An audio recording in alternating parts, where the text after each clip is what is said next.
안녕하세요. 혹시 그 작년을 돌아보시면 어떤 게 가장 기억에 남으시는지. 저는 작년에 제가 이제 개인적으로 벚꽃 개화 시기 조사하는 프로젝트를 하는 게 있는데 작년에 그렇게 혼란스러운 봄은 처음 봤습니다. 봄꽃 시기를 못 맞춰가지고 축제들이 막 난리였잖아요. 그게 저는 인상 깊었어요. 꽃 없는 축제도 하고 뭐 그랬었죠. 일찍 핀다고 예측했었는데 늦게 피면서 뭐 이렇게 굉장히 한산한 축제가 벌어지고 이런 난리통이 벌어졌었어요. 날씨 얘기하니까 생각나는데 저는 사실은 8월 말쯤에 저희 집 에어컨이 고장이 났어요. 그런데 조금만 버티면 여름 가고 이제 추석 되면은 시원해지겠지. 조금 버티다가 내년 여름에 고쳐야지라고 생각을 했는데 근데 그때 막 낮 기온 30도 넘고 이랬어요. 저도 사실은 이제 추석을 얘기하려고 그랬는데 추석 때 굉장히 더웠고요. 또 하나 이제 생각나는 거는 이제 작년 11월에 갑자기 이제 겨울이 되기 전에 폭설이 어마어마하게 났었거든요. 그러니까 그걸 보면은 아마 무더위도 있고 폭설도 있었는데 사실 우리가 알고 보면 그 폭설은 우리나라 주변에 바닷물 온도가 올라가 가지고 수증기를 많이 공급해 가지고 이제 폭설이 내린 거라서 기후변화의 지구 온난화의 다양한 모습을 볼 수 있었던 해가 아니었나 이렇게 뭐 생각이 들었습니다. 네, 맞습니다. 그래서 우리나라 주변에 그 해수면 온도가 너무 높았어서 저는 개인적으로 가장 걱정했던 것은 슈퍼 태풍이 올 것 같아서 계속 주시를 하고 있었는데 저희한테 다행이지만 필리핀 쪽으로 계속 갔거든요. 그쪽에서는 경험해보지 못한 시리즈로 오는 태풍을 이제 경험하면서 피해를 많이 봤거든요. 돌아보면 우리나라에서도 이렇게 고온 때문에 또는 뭐 폭설이나 이런 것 때문에 고생을 했지만 작년은 전지구적으로 되게 중요한 해라고 할 수 있어요. 기후적으로. 전지구 평균 온도가 산업혁명 이전 대비해서 1.5도를 넘기지 말자 이렇게 목표를 세웠었는데 그게 이제 파리 협정이잖아요. 그래서 작년에는 그걸 처음으로 1.5도를 넘어서 1.55도가 이제 기록이 됐거든요. 그래서 되게 이례적인 일이었는데 지구의 입장에서 생각해 보시면 지구가 이제 저희를 바라봤을 때 요 선을 넘지 마라 뭐 이런 게 있었는데 저희가 이제 그거를 넘은 첫 번째 해라서 아주 의미도 있지만 좀 문제가 좀 있으니까 다시 생각해 볼 수 있는 그런 해라고 생각합니다. 그러니까 제가 기억하기에도 이게 보통 이제 2022년까지는 온도가 그렇게 많이 증가하지 않았었거든요. 근데 2023년, 2024년 되면서 온도가 갑자기 많이 올라가고 특히 이제 2024년에는 1.5도가 넘어가가지고 저는 이제 뭐 데이터를 계속 보는 사람이니까 그래도 한 1.5도가 넘어가는 시점이 제 생각에는 한 2030년은 넘어야 되지 않을까 이렇게 생각을 했었는데 갑자기 1.5도가 넘어가가지고 굉장히 당황스러웠던 기억이 있습니다. 네. 파리 협정이 이제 맺어진 게 2015년이니까 거의 10년도 안 됐잖아요. 작년이니까. 그때 이제 목표를 세울 때는 이게 조만간 오진 않을 거야. 약간 멀리 있겠지 생각을 했는데 엄청 빨리 경험하게 된 거죠. 근데 사실 이 1.5도를 정의하는 것은 이제 20년 평균으로 하기 때문에 한 해가 기록을 했다고 해서 이제 우리가 그 마지노선을 넘었다 이렇게 평가할 수는 없지만 그래도 이제 처음 겪어보는 1.5도의 어떤 지구를 전 지구가 좀 같이 느껴본 해라고 생각을 하고요. 말씀하셨듯이 그 작년도 높았지만 2022년까지 온도보다는 갑자기 2023년에 온도가 확 올라간 것이 과학계에서는 가장 충격적인 사건이에요. 그래서 저희는 이거를 사건이라고 부르고 싶은데 왜냐하면 아무도 예측을 못했습니다. 전 지구의 이제 기후를 예측하는 여러 센터들이 있는데 이제 2022년이었죠. 그래서 2023년을 예측을 했는데 이제 엘니뇨가 발달할 거야. 이래서 동태평양 적도 부근에 이제 따뜻한 물이 올라오니까 전 지구도 온도도 약간 올라갈 수 있거든요. 그래서 그거를 감안해서 예측을 했던 것이 뭐 1.3도도 못했어요. 네. 근데 갑자기 거기서 1.4도가 넘어가는 1.45도가 돼버리니까 이게 도대체 뭔 일인가 이제 과학자들이 되게 경각심을 갖게 된 일종 사건이었고 그 다음에도 2024년에도 그러면 온도를 예측을 해봤는데 그래도 1.5도는 안 넘을 거라고 예측을 했어요. 대부분의 기관에서.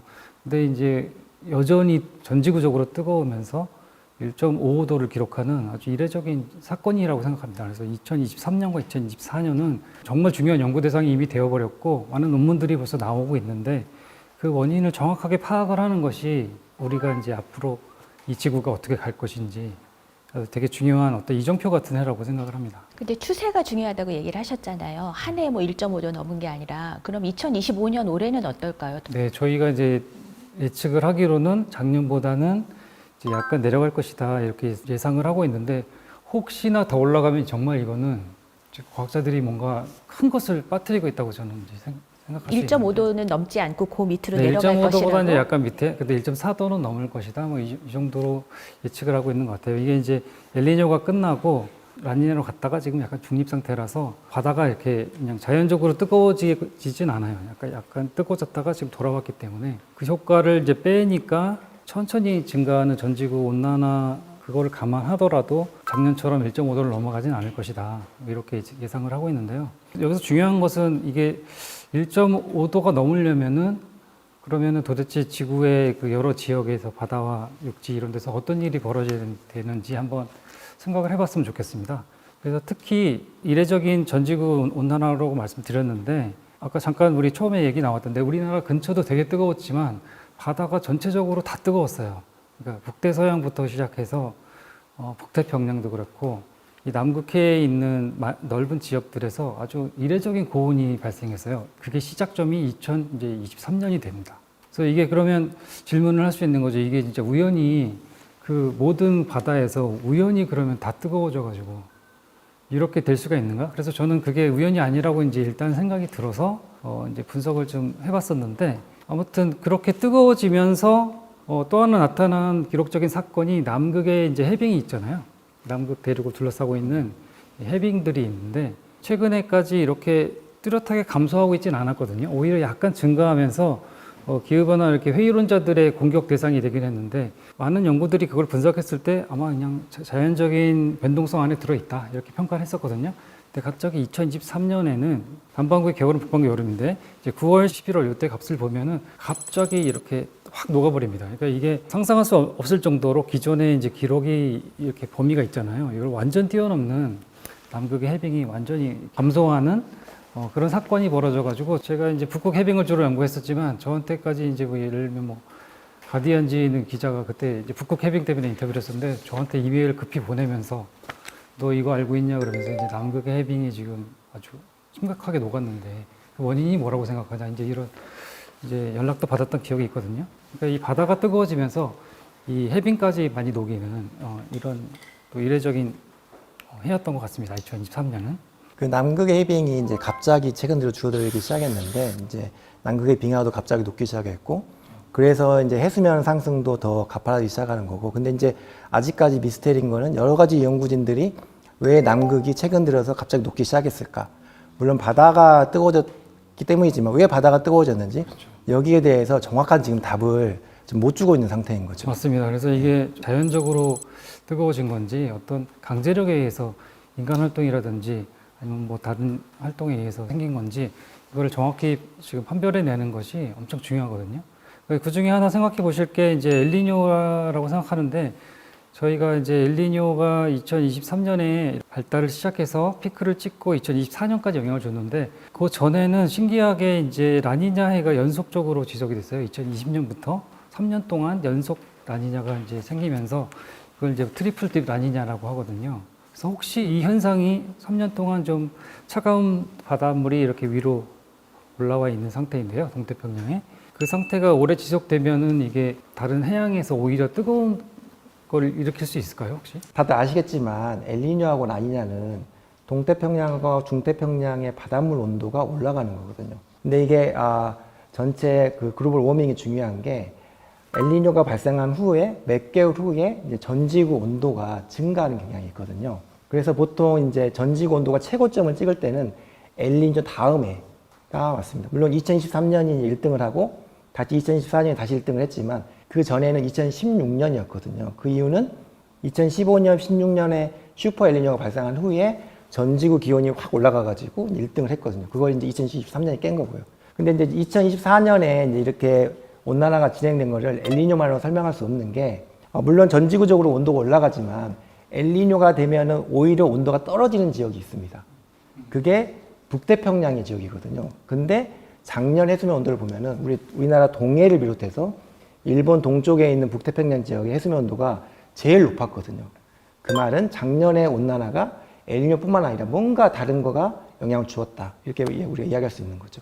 저도 그 지도가 기억이 나는 게 그 동해를 중심으로 해서 북태평양 북쪽, 그러니까 일본하고 그 미국 사이의 그 북쪽이 굉장히 빨갛게 달아올랐어요. 제가 이제 지도로 직접 그려왔었는데 동해 같은 경우는 많을 때는 한 뭐 7도 이상 평년에 비해서 최근 30년 평균보다 7도 이상 올라가는 달도 있었거든요. 그래서 네. 이게 너무 비정상적인데 여기 왜 이렇게 뜨거웠는지 궁금했는데 지금 말씀을 듣고 보니까 아직 그 원인을 지금도 모르는 상태인 것 같습니다. 네, 그렇죠. 아직까지도 그것도 미스테리입니다. 그러니까 그래서 원래 엘니뇨하고 라니뇨가 이렇게 주기적으로 변동을 일으키면서 기온 상승하고 기온 하락을 가져왔다는 그런 말씀인데 지금 엘니뇨만의 영향으로 설명하기에는 뭔가 플러스 알파가 더 있다. 지금 그런 말씀이시잖아요. 네, 맞습니다. 네. 그래서 다른 요인을 좀 생각해 보는 게 또 중요하거든요. 그래서 기후 과학자들이 이제 여러 가지 요인들을 고려를 해서 분석을 해봤더니 엘니뇨, 라니냐는 특히 이제 엘니뇨가 나타났을 때 전 지구가 온도가 올라가는 게 이제 예전 기록이 있잖아요. 그래서 거의 최대로 올라가는 게 한 전지구 0.2도? 이 정도까지는 엘니뇨가 올릴 수 있다 이렇게 이제 얘기를 하거든요. 슈퍼 엘니뇨 오면은 실제로 2016년에 그 정도로 올라갔고요. 2023년, 24년에는 그 정도까지는 이제 강한 엘니뇨는 아니었기 때문에 0.1도 얼마가 되겠죠 아마. 그럼 나머지 뭔가 생각해 보시면 이제 지구를 가열할 수 있는 방법은 태양 에너지가 있어요. 태양 에너지가 11년 주기로 흑점이 많아지면서 더 태양 에너지가 많이 들어오는 그런 주기가 있는데요. 11년 주기라고 부르는 솔라 사이클이라고 부르는 게 있는데 작년부터 시작해서 올해가 극대기라고 합니다. 그러니까 태양 에너지가 많이 들어오는 시기이긴 해요. 그래도 이제 예전에 이제 이게 주기적으로 나타나는 것이기 때문에 기온과의 그 연관성을 보시면 이게 설명할 수 있는 게 뭐 0.1도도 안 되거든요. 0.05도 남짓 이 정도 되게 작아요. 전 지구 온도를 확 올릴 만큼 태양 에너지가 이렇게 막 변동이 심하지는 않습니다. 그리고 또 하나 이제 중요한 것이 화산인데요. 지구에 자연적으로 기후변화를 일으킬 수 있는 게 이제 화산 활동인데 특히 폭발성 화산 같은 경우 이제 이산화황을 엄청 이 성층권에다가 이렇게 뿌려요. 그래서 햇빛을 차단하면서 성층권에 다 퍼지면서 화산 폭발 이후에 한 2, 3년 동안 전 지구 온도를 약간 떨어뜨립니다. 0.2도 정도 이렇게 떨어뜨리는데 2022년 1월 달에 훈가통가 화산이라고 아주 큰 해저 화산이 거의 뭐 1000년에 한 번 강도 그래서 그때 약간 난리가 났던 것은 위성 사진을 보면 정말 크게 이렇게 기억하시는 분도 있을 텐데 정말 큰 화산이 폭발했어요. 그리고 이제 쓰나미 경보도 엄청 있었고요. 뉴질랜드 이 북쪽에 있는 그 남반구 한 10도 위도 정도 되는 그 지역이었는데 그래서 그게 터지면서 이제 기존의 화산들은 육지에서 터지면서 오히려 지구를 냉각시키는 성층권 에어로졸이 만들어지면서 햇빛을 반사시켜서 이제 지표를 좀 차갑게 하는 화산이 이제 그런 역할을 하는데 이 훈가통가 화산은 지금 물 속에서 터져가지고요. 오히려 이산화황은 조금 배출했고 수증기를 엄청 50km까지 막 올라갔다고 하는데요. 성층권에 수증기를 다량으로 이제 집어넣은 이상한 화산이다. 그래서 이제 일부 과학자들은 이제 분석을 해보니까 수증기가 온실가스이기 때문에 온실가스가 이제 많아지면서 오히려 지표를 데우는 역할을 해서 온도가 약간 올라갈 수 있다. 이런 주장을 하는 논문들이 있었어요. 그래서 그 크기가 보통 이것도 엄청 크진 않습니다. 0.05도 정도 되고요. 오히려 다른 과학자들은 다시 분석을 해보니까 황산 에어로졸도 많이 만들어졌다. 그래서 쿨링 효과도 상당하다. 이런 주장이 있어서 아직 되게 불확실합니다. 서로 양쪽에서 지금 어디로 결론이 날지 모르는 흥미있는 요인이라고 생각을 하고요. 그리고 마지막으로 저희가 이제 되게 중요하게 저는 생각하는 게 동아시아에서는 우리가 요즘에도 겪고 있는 미세먼지가 에어로졸이잖아요. 되게 중요한 기후를 변화시키는 특히 지역적으로 원인인데 최근에 이제 어떤 일이 있었냐면은 되게 오염 물질이니까 이제 인체는 해롭잖아요. 그러니까 줄이는 게 중요하니까 해운 업계에서 연료를 쓰는데 그 속에 이제 황이 들어가 있는데요. 바다 위로 이렇게 선박들이 다니면서 에어로졸을 계속 만드는 거죠, 어떻게 보면. 그래서 햇빛을 차단시키면서 이렇게 약간 해양을 좀 약간 차갑게 해줬다고 생각할 수 있는데 2020년부터 그게 이제 국제해사기구라고 해서 거기서 규제가 들어가면서 거의 황이 이제 없는 것만 써라.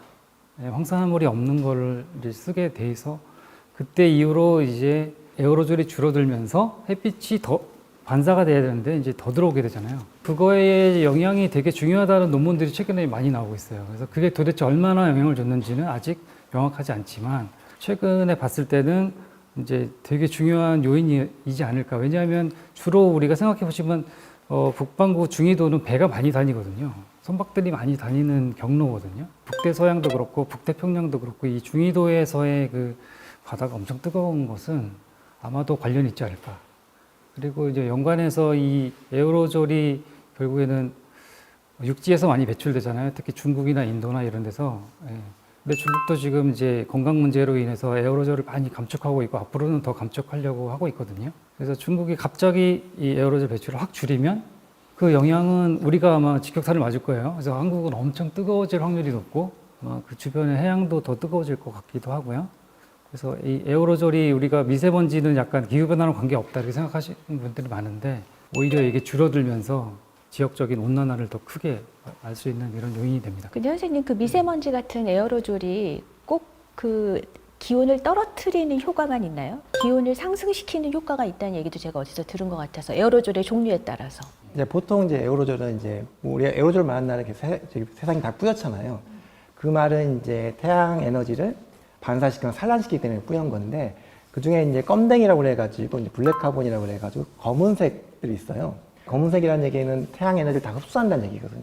그러니까 대기 중에 태양 에너지를 온전히 흡수하니까 대기를 온도를 올리는 효과를 갖게 되는 거죠. 그래서 에어로졸 종류에 따라서 기후에 미치는 영향이 또 다를 수가 있는 거죠. 그런데 이제 선생님 말씀하신 황을 많이 포함한 그런 에어로졸 같은 경우에는 다운시키는 효과가 있다는 그런 네, 말씀이신가요? 이게 지금 온도가 몇 도 올라갔니 이렇게 물어보면 평균적으로 이렇게 천천히 변하는 걸 했을 때 이제 IPCC 보고서에서 얘기했던 게 뭐 1.1도 수준이었는데 지금은 이제 1.3도 정도까지 올라갔는데요. 이게 온실가스 증가가 설명할 수 있는 만약에 에어로졸이 없었다면 이렇게 가정을 하면 한 0.4도 정도 더 높아요. 억누르고 있는 거네요. 네, 이게 에어로졸이 오히려 마이너스 0.4도를 지금까지 냉각 효과를 준 거예요. 그러니까 미세먼지를 우리가 마신 대신에 온난화는 조금 더디게 갔던 그런 효과가 있었던 거네요. 그러면 이제 미세먼지 많이 배출한 입장에서는 의도한 건 아니지만 지구 온난화를 약간 억제시켰잖아요. 근데 아까 말씀드렸듯이 이제 앞으로는 이게 같은 방향으로 가고 있거든요. 이제 미세먼지도 줄이고 온실가스는 계속 늘어나면 기존에는 상세가 돼가지고 천천히 올라갔다면 앞으로는 이제 가파르게 올라갈 거죠. 특히 우리나라가 이제 중국 바로 옆에 있기 때문에 예, 아마 가장 큰 영향을 받지 않을까 이렇게 둘 다 싫은데 둘 중에 하나를 택일해야 되나요? 미세먼지하고 더운 온도 중에서? 근데 우리가 지금 관점을 좀 다시 생각해 볼 수 있는 거는, 그러니까 에어로졸은 온실 효과를 좀 막아주는 역할을 하는 거잖아요. 근데 그 말은 무슨 말이냐면, 우리는 현재 우리가 배출한 이산화탄소 또는 다른 온실가스에 대한 온전한 효과를 아직 맞지 못하고 있는 거죠. 사실 에어로졸 좀 감추고 있는 거고, 이제 온전히 받을 차례가 돼 있는 거죠. 그러면 지구 온난화가 더 빠르게 진행될 수밖에 없는 거죠. 네. 가린다고 가려질 수 있는 문제는 아니니까 아마 또 결국은 정면으로 해결을 둘 다 해야 되는 문제인 것 같습니다. 그러니까 이런 효과 때문에 뭐 다시 선박에 쓰는 연료를 다시 원상 회복시키고 이럴 수는 없는 거잖아요. 근데 재미있는 게 그 지구공학이라고 하는 또 학문 분야가 있어요. 뭐 마이너한 분야긴 한데요. 거기서 하는 대표적인 그 방안 중에 하나가 그 이산화황을 이용해서 에어로졸을 띄워서 지구 온도를 낮추는 방안이거든요. 어떻게 본다면 인위적으로 미세먼지를 만들어가지고 하는 건데 그 방안의 불확실성이 크기 때문에 비판을 많이 받고 있잖아요. 어떻게 보면 같이 볼 수 있는 문제이죠. 네, 그게 이제 화산을 따라해서 이제 성층권에 에어로졸을 강제로 뿌려주는 방법이 아마 가장 유력한 걸로 알고 있는데 다른 방법들도 많이 있다고 합니다. 예. 그래도 그 방법은 훨씬 나은 거죠. 왜냐하면 미세먼지가 글로벌 워밍 효과를 줄여준다면, 그러면 대륙권에, 우리가 살고 있는 대륙권에 뿌리는 게 아니고 성층권에 뿌리면 우리가 미세먼지로서 피해는 좀 줄일 수가 있는 거죠. 네. 네. 근데 성층권에 그런 걸 뿌렸을 때 그 우리가 예측할 수 있는 부작용 같은 거는 없나요? 가장 중요한 부작용으로 강수대가 막 이동한다 이런 연구들이 많습니다. 햇빛을 차단하면은 육지와 해양 중에 어디가 더 빨리 식을까요? 육지가 더 빨리 식겠죠. 그러면서 북반구에 육지가 많기 때문에 북반구가 더 빨리 차가워지고 남반구보다, 그러면 이제 강수대가 따뜻한 쪽으로 이동하거든요. 그러면 이제 북반구의 많은 지역들은 가물고 남반구는 오히려 비가 많이 오고 이런 이제 부작용이 생길 수 있다 이렇게 해서 많은 과학자들이 이제 그걸 우려하면서 반대를 많이 하고 있죠. 그래서 이제 논의했듯이 2024년에 1.5도 넘은 이유에 대해서 여러 가지 이제 요인들이 있었고 아직 불확실하기 때문에 중요하게 생각하고 밝혀내야 된다 이런 말씀 드렸는데요. 1.5도의 영향에 대해서 한번 생각해 보면 좋겠어요. 그래서 1.5도 그럼 전 지구 평균 온도이기 때문에 실제로 살고 있는 다른 나라들이 봤을 때는 1.5도가 피부로 와닿는 나라도 있었을 것이고 온도가 많이 안 증가했으면 덜한 나라도 있을 텐데요. 저희가 좀 분석했던 방법이 이상 고온이 발생한 영역을 전 지구 면적이 100이라고 했을 때 몇 %나 발생했을까. 근데 이제 꼭 기준이 필요한데 보통 저희가 평년을 얘기할 때 이제 과거 30년을 많이 쓰는데요. 저희가 분석했던 거는 이제 1981년부터 2010년까지 30년 동안 각 어떤 지역이 있으면 온도가 막 변했잖아요. 30년 데이터가 있는데 거기서 표준 편차 2와 표준 편차 3을 넘어가는 그런 경우를 이제 이상 고온, 뭐 극한 고온 이런 식으로 정의를 해서 2024년에 또는 2023년에 연평균 기온이 그걸 넘어갔을 때 이제 그 지역을 표시를 하고요. 이렇게 해서 전체 전 지구에서 얼마나 넓은 지역에서 이상 고온을 겪었는지 한번 재봤거든요. 몇 %나 됐을까요? 굉장히 많았을 것이다. 과학자는 조금 더 수치로 정밀하게 얘기하셔야 되는 거 아니에요? 그러면 네, 이게 이제 과학자도 표준 편차- 인간적이야죠. 네, 표준 편차 2 시그마나 3 시그마인데 이거에 확률적으로 접근해 보면 좋겠어요. 이게 확률이 얼마나 돼? 발생 확률이 얼마나 되는가? 제가 좀 과학적으로 설명하면 과학적으로 말씀하셨으니까 굉장히 과학적으로, 많이는 제가 해야 되는 설명을 이야기고. 해보면 네. 이제 2 시그마라는 거는 우리가 그러니까 정규 분포를 가정했을 때 100번 발생하면 2번 정도 일어나는 확률이 이제 2 시그마고요. 3 시그마로 하면은 1000번 발생했을 때 딱 한 번 정도 발생하는 대략적으로 이런 정도의 굉장히 드문 경우다라는 것입니다. 네, 맞습니다. 그래서 명확히 하다 보면 뭐 40몇 년, 뭐 700 몇 년 이렇게 될 텐데 상당히 이제 자주 안 생기는 거죠. 근데 40몇 년에 한 번 생기는 2 시그마는 뭐 평생 살다 보면 한두 번 경험할 수 있겠고, 근데 3 시그마는 넘어가는 거는 거의 경험하기 힘들겠죠. 뭐 700년 뭐 이러니까. 근데 이제 저희가 계산해 봤더니 2023년에 전 지구에서 42%가 2 시그마가 넘었어요. 그리고 13%가 넘어가는 지역에서 3 시그마가 넘어갔습니다. 그러니까 그 전에는 거의 안 나타나다가 이렇게 확 올라가는 현상이 있었고, 이제 비교해 볼 수 있는 게 이제 작년, 그러면 2024년은 어땠냐? 이거는 이제 최근에 계산을 한 거죠. 작년이 끝나면서 다시 계산을 해봤더니 예상과 달리 너무 많은 또 증가를 했어요. 그래서 이 2 시그마 2가 넘어가는 지역은 반이 넘어갔어요. 전 지구의 반이 넘어가는 53%가 이제 이상 고온을 경험을 했고, 3 시그마도 거의 2배 이상 올라가면서 27%라고 나왔습니다. 우리나라는 어디에 속했어요? 2 시그마하고 3 시그마 중. 제 기억에는 3 시그마 이 안에 들어갔던 것 같아요. 예. 가장자리 있었던 것 같은데. 700년에 한 번. 북태평양 넓은 지역에 아까 이제 논의했던 그 고온 지역들, 그 전체적인 지역들이 다 들어갑니다. 그 3 시그마 700년에 한 번 오는 그 이상 고온이었는데 제가 에어컨도 없이 버텼다는 거 아닙니까? 저희도 예상을 못해서 그게 문제인데요. 그러니까 면적으로 이제 살펴보시면 되게 재밌는 것이 이제 그러면 2023년 이전에는 몇 년도였냐 생각해 보시면 아까 엘니뇨가 발생한 다음 슈퍼 엘니뇨 나타났던 2015년 그 다음엔 2016년이 그 이전 기록이었어요.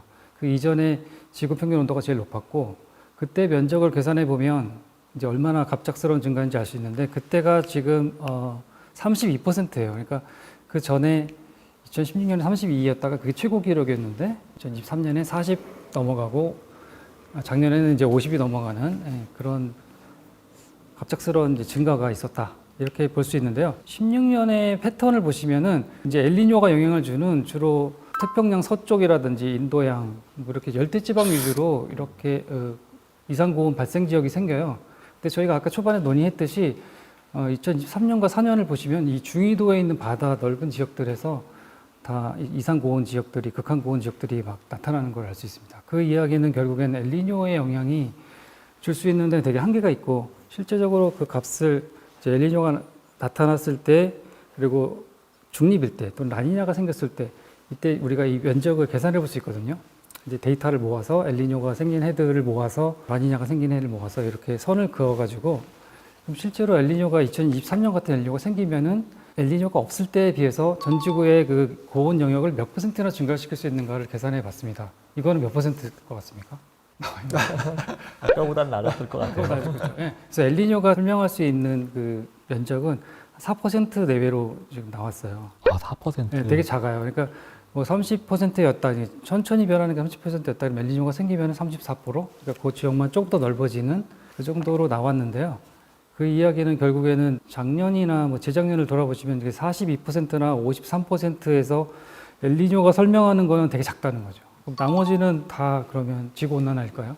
이거를 지금 우리가 이제 생각해 볼 수 있는 거는 엘니뇨 말고도 다른 요인들이 있겠죠. 그래서 가정을 해서 이제 기후 모델이라는 걸 좀 말씀드리고 싶은데, 기후 모델이 이제 저희가 사용하는 도구예요. 그래서 그 안에 이제 가상의 지구인데 컴퓨터 프로그램인데요. 대기도 있고 해양도 있고 이 뭐 해빙도 있고 이제 거기다가 이제 온실가스 집어넣어주고 이제 시뮬레이션도 하고 그러는데 얘가 이제 지구랑 상당히 비슷하기 때문에 이 시뮬레이션 하다 보면 여기서 엘니뇨도 나오고 라니냐도 나오고 중도 나오고 그렇습니다. 그래서 이거를 많은 모델 자료를 모아가지고 이렇게 쭉 비교를 해보니까 엘니뇨가 없더라도 고온 발생 영역이 커졌다 작아졌다 할 수 있습니다. 자연적으로. 그 크기를 이제 추산을 해보니까 한 12% 정도로 자연적으로 한 12% 엘니뇨를 빼더라도 커질 수 있고 오히려 작아질 수도 있고 그렇습니다. 그러니까 이제 이거를 다시 정리해 보면 2023년을 기준으로 했을 때 42%가 지금 전 지구에서 이제 이상 고온을 겪었다고 했는데 엘니뇨를 한 4% 정도 빼고 그다음에 나머지가 설명하는 게 한 12% 정도 빼면 그래도 얼마가 남나요? 26? 이 정도 남을 거예요. 그러니까 나머지가 전체 중에 한 3분의 2 이상은 자연적으로 설명이 안 되는 거죠. 그러니까 온난화 영향이다 이렇게 생각할 수 있습니다. 이게 최소로 잡은 거예요. 진짜 이만큼 자연 변동성이 이만큼 뭐 16%까지 확 늘렸냐 이거는 모르는 거잖아요. 그래서 자연적인 영향을 최대로 잡았을 때도 한 3분의 2 정도는 백그라운드에서 이렇게 천천히 변하고 있는 이 지구 온난화가 없으면 설명이 안 된다. 이렇게 해서 오히려 약간 뒤집어서 설명하면 저는 이제 그렇게 주장을 했는데 2023년이나 2024년에 우리가 겪은 아주 진짜 전 지구에서 광범위하게 나타난 이런 이상 고온은 대부분이 상당 부분이 인간이 일으키는 온난화 때문이다 이렇게 설명을 하는데요. 이제 받아주지 않는 분도 계십니다. 음모론자들은 막 네? 그게 다 자연적으로 그런 변동에 따라서 자연적으로 나타나는 것이지 뭐 그게 꼭 인간 때문은 아니야 그렇게 얘기하는 사람들도 있잖아요. 근데 지금 교수님이 분석하신 것에 따르면 그렇지 않다.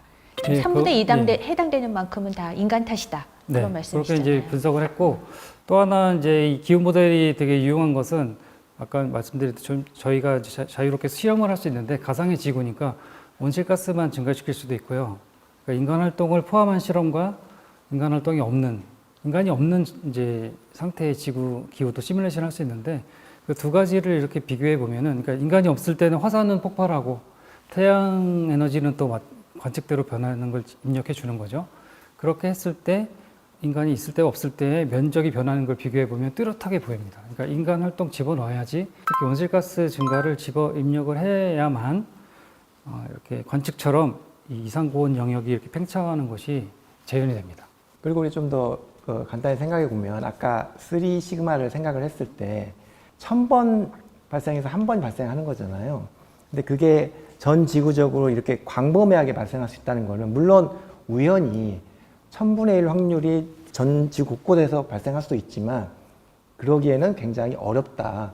그 말은 다른 원인이 있을 것이다. 지구 온난화가 그걸 설명하기 위한 가장 좋은 원인이 될 것이다. 이렇게 우리가 저희 과학자들이 주장을 하는 거죠. 예. 그러면 앞으로 어떻게 될지 이렇게 생각해 볼 수 있는데요. 그래서 모델 자료를 미래 시뮬레이션 한 거를 가져다가 이제 전 산업혁명 이전 대비에 뭐 1.5도 올라갔을 때, 2도가 올라갔을 때, 이렇게 3도가 올라갔을 때 이렇게 면적이 퍼지는 거를 저희가 확인해 봤는데요. 1.5도 정도 되면은 한 절반 정도 되는 지역이 이상 고온을 경험을 하게 되고 평균적인 이야기지만 그리고 2도가 됐을 때는 거의 80%에 육박해요. 그러니까 전 지구를 거의 다 덮는 거죠. 그러니까 1.5도와 2도 차이가 별거 아니라고 생각할 수 있지만 30% 정도의 더 넓은 지역에서 이제 고온을 겪게 될 것이고 이거를 3 시그마로 가보면 이제 더 큰 피해를 주는 이제 극한 고온이잖아요. 그것도 1.5도가 되면 한 30%만 겪게 되는데 그것도 이미 넓은 지역이지만 2도가 되면 거의 절반까지 되더라고요. 그러니까 이게 확실히 전지구 온난화 크기하고 우리가 실제로 겪는 이렇게 이상고온 발생 영역이 밀접하게 지금 돼 있다. 특정한 지역이 막 온도가 너무 올라가서 전지구 온도가 올라가는 게 아니고 아주 광범위한 지역이 온도가 올라가야지만 전지구 온도가 올라갈 수 있다. 이런 의미가 있는 것 같습니다. 파리 협약에서도 처음에 2도로 유지하기로 했다가 2도는 너무 과해 1.5도로 제한하는 게 맞아. 그래서 지금 두 가지 목표치가 공존하고 있는 거죠. 네, 맞습니다. 그래서 실제로 뭐 2도를 먼저 확실한 목표로 잡았고요. 1.5도는 노력하기로 했는데 이제 과학자들이 분석을 해볼수록 1.5도가 훨씬 안전한 세상인 거예요. 그래서 이제 이야기를 약간 그 1.5도와 2도 비교하는 쪽으로 좀 돌려보면 재밌겠는데요. 파리 협정이 이제 그런 온도를 일단 먼저 제시를 했어요. 과학적 근거가 되게 부족했습니다. 그 10년 전에는. 그 다음에 이제 보고서를 만들었어요. 1.5도 보고서라는 IPCC에서 만들었는데 거기서 이제 분석한 내용을 보시면은 여러 가지 비교를 합니다. 1.5도와 2도의 차이에 대해서 비교를 하는데 예를 들어 드리면은 이제 산호가 거의 다 소멸합니다. 2도 월드에서는. 그렇지만 1.5도에서는 아직 남아 있어요. 70에서 90% 정도 소멸하지만 남아 있고 또 하나 되게 재밌는 부분이 이제 북극 해빙인데 북극 해빙이 2도가 되면 거의 완전히 소멸해서 복구가 불가능하다. 이런 이제 결과가 있는 반면 1.5도에는 그래도 남아 있다. 이제 이렇게 되어 있습니다. 그리고 물론 경제적인 뭐 차이라든지 식량 문제라든지 여러 가지도 다 비교를 했을 때도 두 개가 뚜렷한 차이가 있다. 이렇게 나와 있거든요. 그러니까 이걸 다시 생각해 보면 지금 현재의 상황을 생각해 보면 이제 1.5도는 이제 놔둬야 되는 거 아닌가요? 포기하고 2도를 지키기 위해서 이제 노력을 해야 되는 거 아닌가요? 근데 그때 1.5도로 이렇게 새로 목표를 수정하게 됐던 게 이 해수면이 가파르게 올라가고 있어서 야 2도라면 우리나라 다 잠겨 그러면서 그 해당되는 국가들이 굉장히 반발해서 그랬다는 네, 얘기 들은 것 맞습니다. 같은데 네. 맞나요? 네, 맞습니다. 그래서 이 저희도에 있는 섬나라들이 이제 물속에서 막 이렇게 자기네 상황을 이제 하소연도 하고 막 그랬잖아요. 점점 잠기고 있으니까. 그래서 1.5도와 2도의 그 뚜렷한 차이가 이게 이제 빙상이 많이 녹아져요. 얼음들이 더 많이 녹게 되면서 이게 이제 흘러 들어가서 육빙인데요. 녹으면서 바다 해수면 온도 상승시키는 이게 확실하게 차이가 나더라. 그래서 1.5도로 약간 어떻게 보면 목표를 바꾼 거라고 이제 이해를 하시면 될 것 같습니다. 그러니까 우리는 지금 해수면 상승의 피해를 잘 체감하지 못하고 있는데 이 열대 지역에 있는 태평양의 도서 국가들은 산호섬으로 만들어진 데가 많거든요. 이 산호섬은 굉장히 해수면이 낮아가지고 특히 또 서태평양이 해수면 상승이 제일 강하게 나타나는 데예요. 그래서 일부 섬들은 뭐 10년 안에 뭐 잠긴다고 해가지고 벌써 거기에 있는 주민들이 이제 이주를 하고 있거든요. 그래서 우리가 그 사람들을 기후 난민이라고 부르거든요. 그런 문제들이 심각해지고 있으니까 그 1.5도, 2도 마지노선을 저희가 이야기하고 있는 거죠. 재밌는 게 그 보통 해수면 상승 얘기하면은 이제 주로 이제 그런 저개발국이나 아니면은 적도 지방의 섬나라들 언급을 많이 했었는데요. 그게 이제 더 이상 이게 먼 이야기가 아니게 됐어요. 그래서 지난해 말부터 해가지고 한 올해 초 정도까지 그 미국 언론들이 굉장히 많이 보도했던 게 있는데 미국에서도 이제 그 피해가 나타나기 시작했어요. 그래서 플로리다처럼 굉장히 좀 부유하고 사람들이 많이 선망하는 그 부동산이 있는 곳들이 지금 생각보다 빠르게 잠식당하고 있어서 굉장히 고급 리조트나 그 주택인데 바로 앞에 옛날에는 백사장이 있어서 좋았던 곳인데 물이 들어차 있는 지역들이 많이 있습니다. 근데 그 미국이 좀 이제 아이러니한 게 그럼에도 불구하고 그 지역을 못 버려가지고 거기에 대한 선호가 높아가지고 사람들이 많이 부동산을 구입하고 있고 이런 위험과 실제 생활의 그 괴리를 극복하지 못하고 있는 혼란스러운 상황이 벌어지고 이게 있어요. 오션뷰잖아요. 오션뷰. 네네. 그러니까 네, 바다 전망. 그걸 포기하지 못하고 있는 거예요. 여전히 사람들이 거기에 가고 싶어서 굉장히 바라고 있고 그런 풍경들이 지금 미국에서 벌어지고 있어요. 그러니까 이게 지금 1.5도를 넘어가는 걸 우리가 방치하면 그 지금 그 태평양에 있는 섬나라뿐만이 아니라 지금 얘기하신 뭐 플로리다도 그렇고 사실 그 바다를 마주하고 있는 그런 지금 오션뷰를 자랑하는 그런 도시들이 다 위기에 처하는 거 아닌가요? 그렇죠. 해안가에 있는 많은 도시들이 위기에 처할 것이고 예수면 10cm 정도 차이 나면은 뭐 인구 1,000만 명이 영향을 받는다 뭐 이런 통계도 있고 하거든요. 그래서 최근에는 이제 도시들이 대부분 바다에 많이 껴 있잖아요. 그래서 도시가 되게 중요해지면서 도시 기후를 연구해야 된다. 그래서 이제 그쪽으로도 또 중요한 그 어떤 방향성이 있는 것 같습니다. 뭐 해수면이 이렇게 올라가는 것도 문제인데 그렇게 되면은 좀 더 극한 기후에 노출될 확률이 높잖아요. 태풍, 뭐 플로리다도 마찬가지였는데 그런 극한 기후가 올 경우에 그 단순히 한 번의 그 이벤트가 아니고 많은 폭우를 내린다든가 아니면은 뭐 강한 강풍을 동반한다거나 하면은 그 도시를 지탱하고 있던 인프라가 사실 견딜 수 있는지가 되게 중요해지는데요. 대부분의 인프라들이 그거를 견딜 수 있게 설계되어 있지 않아요. 예를 들어서 뭐 100년에 한 번 올 홍수에 맞춰가지고선 뭐 댐이나 도로 뭐 하수도를 설계해 놨는데 그 이상의 강도가 자꾸 잦게 찾아오면은 어느 일시에 무너질 수 있는 거고요. 실제로 한 2년 전이었던 걸로 기억하는데 리비아는 이제 사막 지역이니까 비가 많이 안 오는 곳인데 최근에 이제 해수면 온도가 많이 올라오면서 비가 많이 내렸고요. 댐이 2개가 동시에 터져가지고 도시가 하나 쓸려가는 비극적인 사태가 있었어요. 또 너무 충격이었는데 그 비가 안 오는 지역마저도 그렇게 일시에 비가 올 정도로 극한 기후가 잦아지고 있더라고요. 네, 아무튼 1.5도를 작년에 우리가 겪었지만 바라기는 그냥 한번 겪고 당분간은 좀 일단은 1.5도 밑으로 이렇게 내려와서 가길 바라는데 그게 겪은 게 그냥 한 해를 겪은 건데 이제 1.5도가 실제로 평균적으로 1.5도 되면은 그게 이제 평균이 되는 거잖아요. 그러니까 매해 작년 같은 해가 어떻게 된다 이렇게 생각해 볼 수 있는 거라서 약간 저는 이제 미래를 좀 몇 년 뒤의 미래지만 아주 먼 미래도 아니거든요. 몇 년 뒤의 미래를 우리가 한 2030년대 올 거야 이렇게 생각했는데 지금 미리 겪었다. 이렇게 좀 이해를 할 수 있을 것 같고요. 근데 걱정스러운 거는 좀 사람들이 해이해진 거 아니에요? 일단 정치적인 리더십들이 지금 좀 불안한 와중에 1.5도 뭐 그거 개나 줘버려라고 얘기하는 트럼프 대통령 당선 후에 파리협정에서 탈퇴했고, 그리고 또 그 이후에 지금 예를 들면 재생에너지보다는 화석연료 더 많이 발굴하는 그런 움직임도 일어났잖아요. 또 인공지능, 빅데이터, 우리가 지금 새로 이렇게 각광받는 산업들이 엄청나게 에너지를 많이 필요로 하다 보니까 네, 점점 더 그 교수님의 1.5도 이하로 유지됐으면 좋겠다고 하는 바람과는 멀어지는 행태를 인간들이 보이고 있는 것 같아서 걱정스러워요. 저는 그래서 이제 1.5도는 제 개인적으로는 포기를 했고요. 포기하시면 안 돼요. 다 포기를 했고요. 잠긴다니까요. 그래도 2.0이라도 지키자. 2.0을 위해서 우리가 좀 더 노력을 해야 되지 않을까. 1.5도는 올해가 1.5도 조금 내려갈 수 있지만은 10년 안에 무조건 1.5도를 넘어갈 수 있는 건 우리가 피치 못할 것 같고요. 이제 2.0을 언제 우리가 막을 수 있을까, 아니면 언제 넘어갈 수 있을까, 이런 것들 좀 걱정하고 거기에 대한 대비를 해야 되지 않을까, 좀 더 심각하게 좀 대비를 해야 되는 상황이 아닌가, 이렇게 생각하고 있습니다. 북극은 온난화가 가장 빨리 나타나는 지역이고요. 북극에 해빙이 없으면 북극은 아무리 추워봤자 이제 영도인 거예요. 최근에 북극 해빙은 1980년대에 비해서 거의 반밖에 안 남았어요. 난 괜찮거든. 어찌되든 1.5도든 2도든. 근데 너희 괜찮겠니? 지구가 문제가 아니고 아마 우리 자신을 걱정해서라도 좀 더 신경을 좀 써야 되지 않나 그런 생각을 저는 하고 있습니다. 지구는 지금 아주 심각한 상태입니다.